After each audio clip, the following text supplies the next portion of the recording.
Hoje é dia do quadro Ponto de Vista com o jornalista Bruno Freitas, comentando os fatos que têm repercutido aqui em Itaúna, principalmente nos veículos de comunicação e também nas redes sociais. Bruno, seja muito bem-vindo. Tudo bem?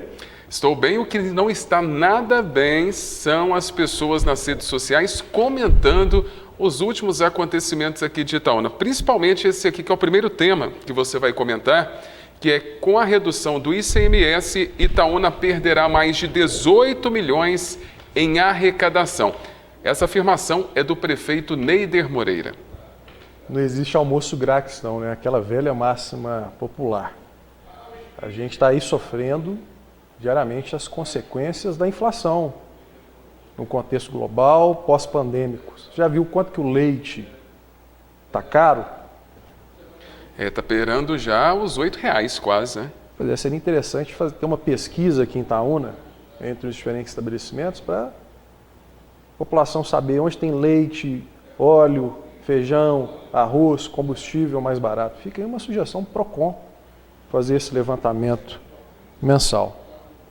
Nesse início de semana, repercutiu a declaração que o prefeito Neider Moreira deu a um jornal de Itaúna, afirmando que com a redução anunciada pelo governador Romeu Zema do ICMS, para os combustíveis, energia, telecomunicações, Itaúna pode perder até 18 milhões em arrecadação. Por quê? Segundo o prefeito, esse imposto de circulação sobre mercadorias e serviços é uma das principais fontes de receita do município. E se tem menos dinheiro, afeta a saúde e a educação.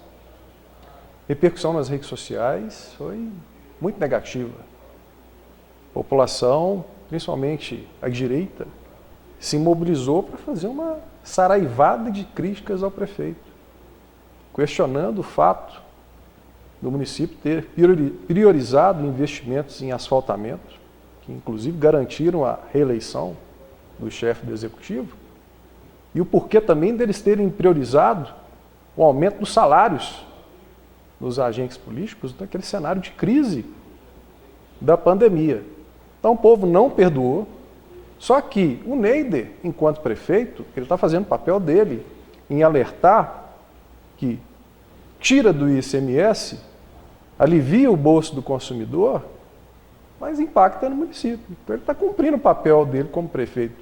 Seria pior se ele ficasse calado, se ele se omitisse e deixasse a bomba estourar, sem falar isso com ninguém. Agora, Bruno, como que o prefeito chegou a essa conclusão que será uma perda, né, de 18 milhões? Eu perguntei à assessoria de comunicação da prefeitura para saber onde chegaram a essa estimativa. Só que até a gravação desse quadro não tive retorno. Tem cidadão nas redes sociais questionando que se com uma redução aí, no caso da gasolina, de 31% para 18% no ICMS, já vai causar um rombo no orçamento de 18 milhões, isso significa que o orçamento da prefeitura é bilionário. Então, resta saber aí, por parte aí do prefeito, como que ele chegou a esse cálculo. Seria interessante ele dar uma entrevista e explicar como surgiu essa estimativa, como que vai ficar o orçamento e como de fato isso vai impactar essas duas áreas essenciais que ele citou, que são a saúde e a educação. E que sempre são alvos de críticas dos itaunenses. Agora, com relação à educação, nessa entrevista que ele deu para esse jornal, ele assegurou que o piso salarial dos professores está garantido, inclusive retroativo ao início do ano.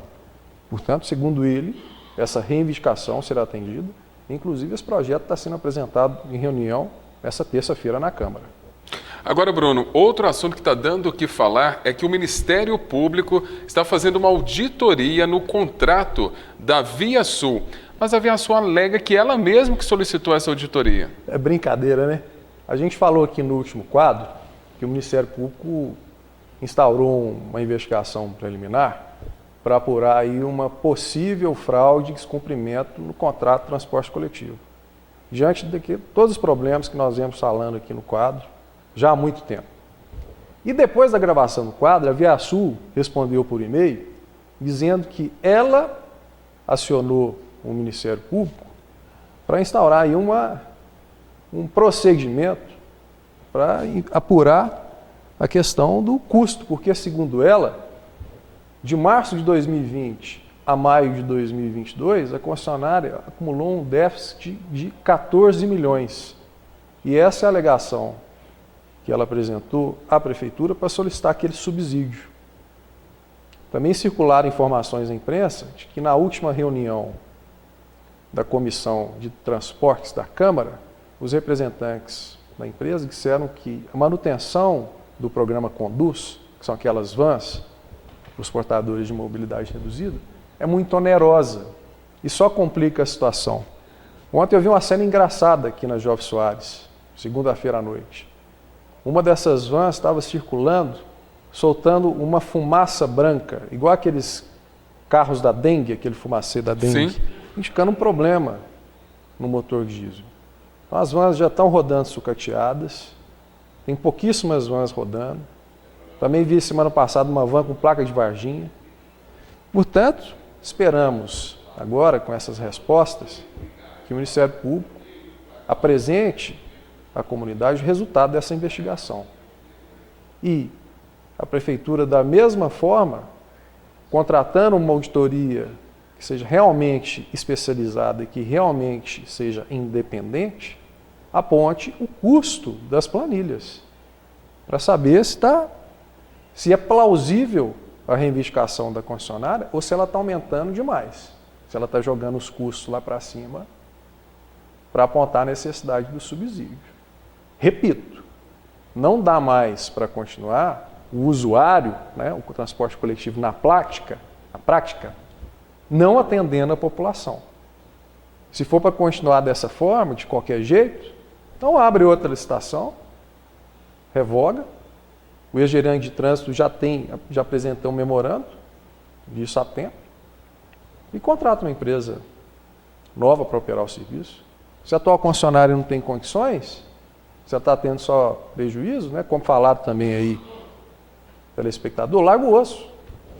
Pois é, Bruno, é uma situação que não pode continuar. A concessionária disse que pediu essa auditoria ao Ministério Público, mas a gente espera, como você disse, é que todos esses problemas apresentados aí pelos carros, né, ou pelos ônibus, pelas vans, sejam solucionados, porque a população itaunense não suporta mais, como você disse. Ainda falando desse assunto aí de mobilidade, nós vamos falar aqui de ocorrências envolvendo mototaxistas, né, que está lançando um questionamento sobre a regulamentação do serviço em Itaúna. Afinal de contas, essa regulamentação sai ou não sai? Boa pergunta. Perguntei à gerente de trânsito, Cíntia Valadares, nessa terça-feira, o que evoluiu nesse assunto, porque a regulamentação dos mototaxistas e motofretistas já está sendo discutida há algum tempo em Itaúna, já foi apresentado na Câmara e não avançou. E o que a gente vê aí, vez ou outra, é que essa ausência de regulamentação causa transtornos à sociedade como um todo. Além de infrações de trânsito recorrentes, nós temos observado também ocorrências policiais envolvendo esse tipo de atividade. Portanto, o município precisa regulamentar para ter um controle e uma fiscalização num tipo de atividade que tem crescido de forma grandiosa em Itaúna. Da mesma forma, precisa-se ter uma regulamentação dos motoristas de aplicativo, Fábio. Até porque, Bruno, esses aplicativos que funcionam aqui na cidade não têm regulamentação nenhuma, não é respaldado por nenhuma lei municipal, não é isso? Os aplicativos, eles alegam que eles têm ferramentas de controle e garantem a segurança de quem usa o aplicativo. Mas, como um tudo, como uma concessão, da mesma forma que a gente está falando de transporte coletivo, se tem uma demanda crescente pelo uso desses aplicativos, eles têm que ser regulamentados. Itaúna já tem várias empresas operando e tem outras querendo vir para a cidade. É um mercado em franco crescimento, em sintonia com a tecnologia e a própria demanda do serviço da cidade. Da mesma forma que a pandemia as pessoas ficaram em casa e aumentou o serviço de delivery, demandando todos esses motofretistas, da mesma forma que o transporte coletivo deixou uma lacuna de qualidade que demandou os mototaxistas, há uma forte demanda da população para os motoristas de aplicativo. Uma vez que a gente sabe que em Itaúna, táxi não circula à noite. Os táxis ficam ali na Praça da Matriz de dia, muitas vezes fazem corridas para Belo Horizonte, mas se você não tiver um contato no taxista, se você não agendar uma corrida, se você for para a rua à noite, em Itaúna, você não acha táxi. Isso é uma realidade de Itaúna. A cidade foi crescendo dessa forma, as pessoas se habituaram dessa forma. Veio os aplicativos e trouxe uma nova realidade. Então, a cidade tem que se atualizar a essas demandas. E os gestores públicos têm que tratar isso com celeridade, não ficar empurrando isso com a barriga. Tem que resolver isso. O ex-gerente de trânsito também conversou comigo e já apresentou esses projetos lá atrás. Ele saiu da prefeitura e a coisa ficou estacionada.